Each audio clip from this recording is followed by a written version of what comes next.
U.S. Attorney General Jeff Sessions is being dogged by new questions about what he knew and when about contacts between Donald Trump's presidential campaign and the Russian government.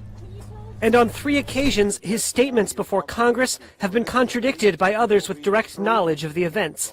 In November, Sessions told a congressional panel he pushed back against a suggestion made by a member of Trump's campaign that the team reach out to Moscow. I pushed back against his suggestion that I thought may have been improper.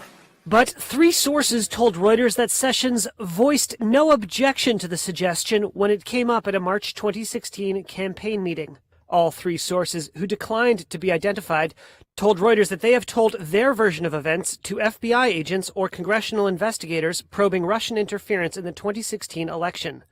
Another attendee at that meeting, J.D. Gordon, backed up Sessions' claim that he strongly opposed the notion of outreach to Moscow.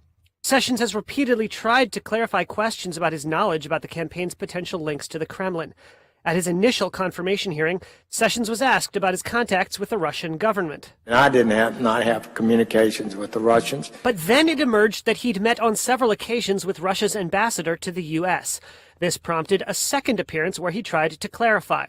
I have never met with or had any conversation with any Russians or any foreign officials concerning any type of interference with any campaign or election in the United States. But then he went on to say this. Further, I have no knowledge of any such conversations by anyone connected to the Trump campaign.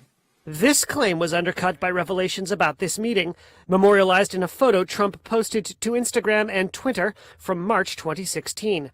This guy, former campaign advisor George Papadopoulos, told federal investigators that he told those present that he had contacts who could arrange a meeting between Trump and Russian President Vladimir Putin. Papadopoulos has since pleaded guilty to lying to investigators about his statements and is now cooperating with a special counsel's probe into the campaign's ties to Russia.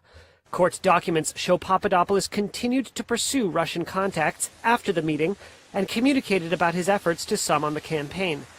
These revelations pushed Sessions in November to explain why he'd left that off his prior testimony. And I would gladly have reported it had I remembered it. A spokesperson for Sessions declined to comment. Yes, Sessions has got to go. Some Democrats have said these discrepancies suggest the Attorney General may have committed perjury.